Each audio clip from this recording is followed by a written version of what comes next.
todos, como estão? Espero que bem. Vamos lá novamente para mais uma obra excepcional do Philip Dick. No caso, desta vez eu trago Fluam, Minhas Lágrimas, Disso Policial, também pela editora Aleph, com aquele mesmo padrão, brochura com orelhas, tradução da Ludmila Hashimoto, qual já traduziu várias obras do Philip Dick aqui entre nós, desenho de capa, a arte do Rafael Coutinho, que fez a arte elaborou a arte de todas as capas da nova leva de livros do Philip Dick. E vamos lá rapidinho falar sobre esta obra, começando explicando logo o seu título esquisito, Fluam Minhas Lágrimas, Disso Policial, que realmente é uma tradução direta do título original, Flow My Tears, The Policeman Said. Muita gente fica na dúvida sobre esse título, por que esse título? Então eu vou explicar logo. Aqui na obra há um policial, não é apenas um policial, ele é um general de polícia, coisa esquisita, né? General de polícia, mas eu chego lá. Que gosta muito de colecionar itens e dentre suas coleções estão peças musicais executando canções eruditas, composições eruditas. E dentre estes compositores nós temos o John Dowland, um alaudista do começo do século 17, acredito. Se vocês procurarem aqui no YouTube, vocês encontrarão algumas composições desse alaudista sendo executadas por alguns músicos. Então, em momentos de maior impacto emocional na vida desse policial, ele se chama Félix. Ele fica recordando bastante essa peça musical. Fluam minhas lágrimas, a esse verso em sua execução. Por isso, fluam minhas lágrimas, disse o policial, é quando ele começa a pensar ou ouvir a música, a composição. Aliás, como eu falei aqui anteriormente, naquele episódio de Electric Dreams, série da Amazon, com o Steve Buscemi, o Crazy Diamond, episódio Crazy Diamond, o personagem do Steve Buscemi fica sempre entoando, né? Fluam minhas lágrimas, ou seja, uma referência direta a este livro, a esta obra do Philip Dick, que por sua vez está fazendo esta referência a esta obra musical erudita. Falando em erudição, aqui há várias referências eruditas. Se cita bastante a obra do James Joyce, como Finnegan's Wake, obras cinematográficas, o colecionismo é bastante abordado. Aliás, o Philip Dick sempre abordou muito colecionismo, a coisa do colecionismo, de bugigangas em seus romances. Aqui ele dá um destaque especial dentro da coleção do Félix, a filatelia, por exemplo. Antigas caixas de rapé, ornadas em prata e ouro. E vamos lá, é porque eu disse que o Félix ele é um general de polícia, porque aqui neste mundo onde se passa a trama não é um futuro, seria realmente uma outra realidade no tempo presente em que a obra teria sido escrita, uma realidade reimaginada pelo Philip Dick. Nós temos uma sociedade policialesca, um mundo policialesco. Nesse mundo policialesco, comandado pela polícia, nós temos as figuras dos generais, são generais de polícia. Acima deles, nós temos 5 marechais de polícia. Esses marechais são a autoridade máxima que coordenam a polícia em toda a América do Norte, por assim dizer, nesses Estados Unidos reimaginado, que talvez tenha uma configuração até geográfica bem diferente da real, mas nisso ele não vai tão a fundo. E acima deles nós temos, é dito, a figura de um diretor. É mencionado isso, mas o Philip Dick não os aborda. E o Félix ele já foi marechal, só que ele foi rebaixado a general. E ele foi rebaixado justamente dentro de ocorrências que também tem a ver com essa realidade reimaginada pelo Philip Dick. Aqui houve uma Segunda Guerra Civil americana e envolveu universidades. As universidades se tornaram proibidas e há uma luta constante entre forças policiais e universitários, estudantes que vivem escondidos nos subterrâneos, porque se eles forem pegos, eles serão remetidos a campos de trabalho forçados. Então essa Segunda Guerra Civil é mais um aspecto dentro desta realidade reimaginada do Philip Dick. Eu não gosto de usar muito a palavra distópica. Outro aspecto dessa realidade, o controle excessivo realmente do Estado, né, sobre todos os aspectos da vida humana. Aqui, esse personagem, possivelmente é o protagonista, o Jason Taverner, né, ou então talvez seja o Félix, não sabemos, ele está fumando. E é um controle muito grande do Estado sobre o cigarro. Você tem uma cota de consumo de cigarro semanal.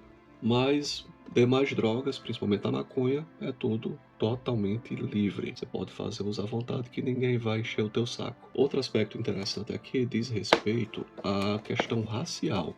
Haveria uma tensão racial muito grande nos Estados Unidos e isso foi resolvido da seguinte forma, por um estadista chamado Tidham. Ele conseguiu aprovar a esterilização de todos os negros. Ao mesmo tempo, ele fez isso, ele protegeu todo o remanescente negro, mas aos poucos eles iriam acabando, porque não haveria mais procriação.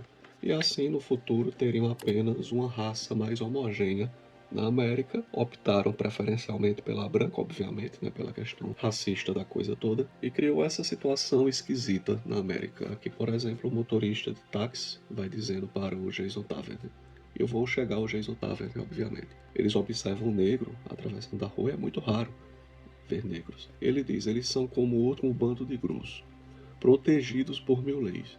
Não se pode zombar deles. Não pode entrar numa briga de socos com um deles sem o risco de ser condenado justamente por crime grave, ou seja, 10 anos na prisão. E, no entanto, estamos acabando com eles. É o que o tal de Tidham queria, e eu acho que a maioria dos silenciadores também. Mas sinto a falta das crianças. Lembro que quando tinha 10 anos eu tinha um garoto negro para brincar comigo. Não muito longe daqui, aliás. Com certeza deve estar esterilizado agora, meu Deus, quase não sai. Mas enfim, é esse mundo imaginado pelo Philip Dick, um mundo habitado por transporte por aeronaves, estado policialês, quando você não consegue dobrar uma esquina que precisa apresentar seus documentos, se você não tiver tudo ok com a sua documentação, você é enviado sumariamente, basicamente sumariamente, para campos de trabalho forçado. Então, explicado o título, né, e um pouco sobre o Félix e sobre esse mundo, é um mundo onde se passa esta obra, vamos ao mote, né? O resumo do mote. Aqui nós conheceremos o Jason Taverner. Quem é o Jason Taverner? É um apresentador, ele é cantor, é apresentador de um programa de muito sucesso, com audiência de mais de 30 milhões de pessoas. Um dia ele é atacado por uma ex-namorada que joga no peito dele uma figura, um ser alienígena que se enraiza em seu tórax, mas ele é socorrido, levado para o hospital, conseguem retirar esse ser esponjoso de seu peito. Só que ele não acorda no hospital, ele acorda em um apartamento totalmente pobre, muito sucateado. Ele diz até que lembra muito um apartamento onde ele já viveu quando ele era pobre. E de repente ninguém mais o conhece. Ele telefona para seu advogado, ele não conhece. Telefona para sua ex-amante, ela não conhece.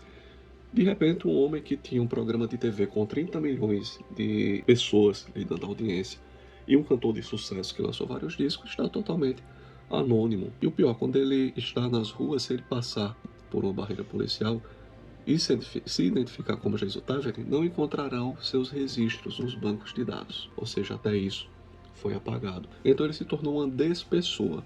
Sua vida deixou de existir, ele entrou em uma nova realidade onde ele não é ninguém. Então ele vai precisar de novos documentos, vai falsificar documentos, será encontrado, será levado à presença do general Félix, que ficará muito curioso porque há uma subtrama por aqui. O Jason Taverner ele faz parte de um grupo chamado SEIS. O que é SEIS? Foi um experimento genético que não é muito bem explicado aqui. Um experimento eugenista para criar cidadãos destacados, um corpo aristocrático destacado de pessoas com a composição genética acima das demais. E a eles caberia conduzir, por assim, os rumos morais e cívicos da nação. E o Jason Taverner faz parte desse grupo 6. Ele fez parte, ele é fruto desse experimento e o Félix conhece a existência dessas pessoas e é muito curioso quanto a esse experimento todo. Você reconhece os 6 por seus talentos, são pessoas talentosas, são pessoas bonitas, de ótima aparência, altas, com uma boa massa magra, praticamente não tem gordura corporal ali acumulada em demasia. São pessoas que encantam logo de início. Então a gente acredita que isso tem uma relação, tudo isso que vem acontecendo com ele, tem uma relação por ele fazer parte desse grupo 6. Por quê? Porque esses 6 eles não se entendem, um não se entende com o outro, eles vivem muito isolados, é muito difícil os 6 manter contato com o outro. Aqui no caso, no romance,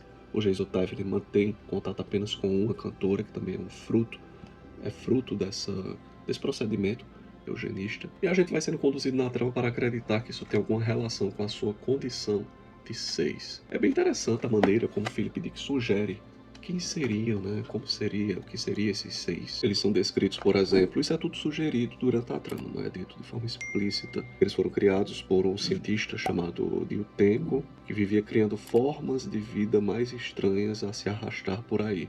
Ele aqui brinca como nós, os 7, mas esse 7 não existe, é tudo invenção do Félix. Aqui eles são mencionados como um grupo de elite criado a partir de círculos aristocráticos para estabelecer e manter as convenções morais do mundo, mas que na prática resultaram em nada, porque seus membros não conseguiam suportar uns aos outros. É bem interessante isso, né? Mas enfim, esse Félix que captura o Jason Taverner está fascinado pelo Jason Taverner e quer entender o que está acontecendo.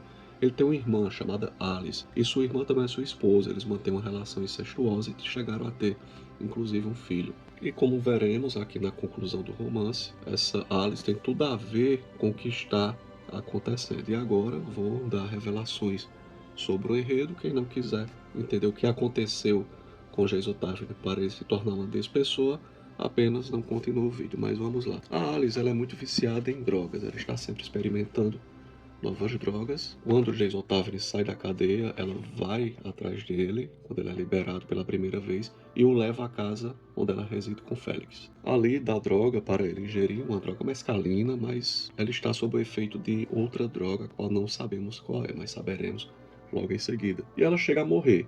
Ela é encontrada no banheiro morta pelo Jason Taverner. Ele a encontra como esqueleto, mas na verdade isso é feito da mescalina. Ela não está realmente como um esqueleto. E essa droga que ela ingeriu é uma droga experimental. A droga se chama KR3, é uma droga experimental desenvolvida pela polícia. A Alice teve acesso a essa droga e o que aconteceu foi o seguinte, basicamente. Essa droga, ela cria uma disruptura na forma como percebemos tempo e espaço à nossa volta. Então nós podemos sobrepor em nossa percepção realidades à realidade real e o leque de realidades disponíveis que haveriam em hipóteses, né? Se tivéssemos tomado o caminho A em nossa vida, hoje estaríamos vivendo tal determinado vida, o caminho B, outra determinada vida. Hipóteses de vida. E com essa droga, tudo no cérebro começa a se sobrepor. Só que ela é muito poderosa no momento em que, quando você reimagina possibilidades e realidades, as pessoas no seu campo de percepção são trazidas também em parte para esses corredores de possibilidades. E foi aí o que aconteceu. A Alice, assim como Félix, seu irmão, o general de polícia, ela tinha uma fascinação muito grande pelos 6, tanto que ela era amante da amante do Jason Taverner. E ela queria muito conhecer o Jason. Então, ao ingerir essa droga, ela criou essa realidade, essa possibilidade onde ele não era ninguém e estaria ao alcance dela, o trouxe para o seu campo de percepção, conseguiu torná-lo uma despessoa, influenciou nas pessoas próximas, como seu próprio irmão e outros policiais, misturou realidade e possibilidades de vida e colocou todo mundo aí. Só que ao fazer isso, a droga KR3 ela tem um efeito muito complicado, que é a aceleração do tempo. Então, em 2 dias de uso da droga, e o romance se passa em 2 dias, um transcurso de 2 dias. O cérebro da Alice definhou, porque foi como se em 2 dias ela tivesse vivido vidas e vidas e mais vidas. Então seu cérebro colapsou por excesso de uso em apenas 2 dias. Ela chegou a morrer. No momento em que ela falece, as coisas começam a voltar do campo das possibilidades para o campo da realidade. As possíveis existências deixam de existir, por assim dizer. Então a possível existência miserável de Jason Taverner, que ele teria tido se não fosse um grande astro de TV, deixa de existir e ele volta a se tornar uma celebridade conhecida. Isso abala muito também a percepção de mundo das pessoas que estavam ali perto também nesse emaranhado da história, como Félix e seu principal assessor, o Herbie, por exemplo. Que até então eles não conheciam o Jason Taverner, mas agora em sua mente está se acomodando a ideia de que talvez o Jason Taverner realmente existisse e fosse uma grande celebridade. Só que há 2 dias era uma celebridade desconhecida. Após 2 dias voltou a se tornar uma celebridade bastante conhecida. É isso, quando o Jason Taverner acorda naquele quarto imundo, seria uma possibilidade de vida, como se ele estivesse habitando aquele quarto imundo e nunca estivesse se tornado famoso e rico. Isso se mesclou a uma realidade onde o Jason Taverner é um cantor e apresentador de grande sucesso. E tudo isso graças à percepção do mundo dentro da mente de Alice, que é uma pessoa que tem uma capacidade intelectual muito grande, assim como seu irmão, e pelo como, né, essa capacidade intelectual da Alice ficou afetada pela KR3. Ah, só voltando, eu esqueci de falar isso no começo, como o Félix é uma boa pessoa. Ele foi rebaixado de marechal a general justamente porque havia muitos expurgos com o massacre neste mundo reimaginado de estudantes. E o Félix, como marechal, ele também era advogado e ele encontrou brechas jurídicas na legislação, fazendo uma pesquisa de legislação, de jurisprudência. Ele encontrou brechas para que não houvesse o morticínio de tantos estudantes e tantos professores dos campos universitários.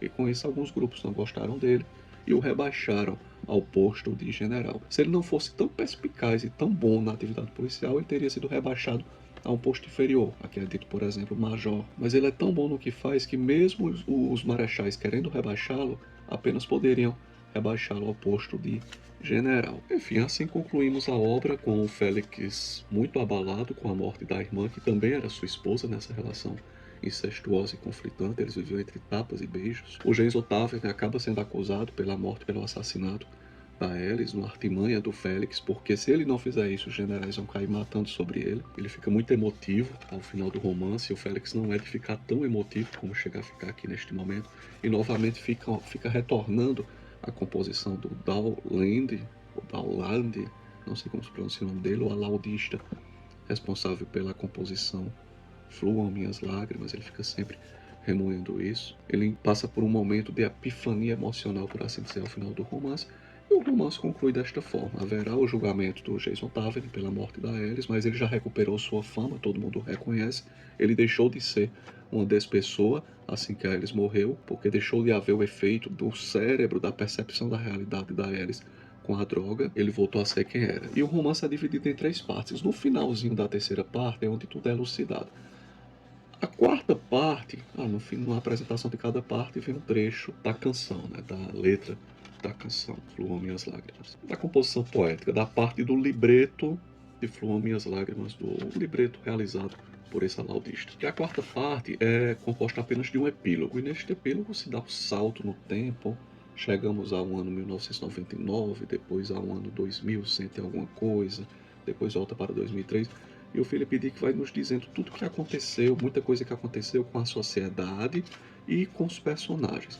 Que o Jason Taverny conseguiu ser inocentado do assassinato da Alice, né, irmã do Félix. O Félix se aposentou da polícia e foi viver tranquilamente em um local mais tranquilo e mais pacato. O filho que ele teve com sua esposa se tornou policial, mas ficou paraplégico, desenvolveu um interesse por propagandas antigas. É bem engraçado isso, né? Novamente o colecionismo. Após o transcurso de um século e meio, o mundo deixou de ser policialesco e voltou à normalidade. Os campos de trabalho forçados foram diminuindo de número até deixarem de existir. A Universidade Columbia foi reconstruída e um corpo decente, seguro e saudável pôde frequentar os cursos aprovados pela polícia, isso em 2004, né? E assim, Philip Dick conclui a obra neste epílogo, onde diz, né, como ficou o mundo após tanto tempo. E o Jason Taverny também tem o seu momento, né? Dito que em 2047, já afastado do showbiz há muito tempo, ele morreu numa casa de repouso exclusiva para tratamento de fibrose alcoólica, doença adquirida por terranos em diversas colônias marcianas, reservadamente mantidas para a duvidosa fascinação dos ricos e fastiados. Enfim, basicamente é isso. Livro maravilhoso, romance maravilhoso, como sempre a presença da brincadeira, né, do jogo com a realidade, o que é real, o que é irreal, como a realidade é um tecido delicado, né, fino, que se rasga com tanta facilidade. E é isso que acontece na realidade de pessoas como o Jason Taverny e o Félix, especialmente, apenas pela percepção, pelo mundo como a Alice percebia a realidade, cara, que coisa maravilhosa. Bem, vou ficando por aqui, acredito que este vídeo já ficou muito longo e não dá realmente para falar sobre Fluam Minhas Lágrimas, Disco Policial, sem estender demais o vídeo. E mesmo assim ainda fica faltando tanta coisa, mas vou ficando por aqui. Um abraço a vocês e até a próxima.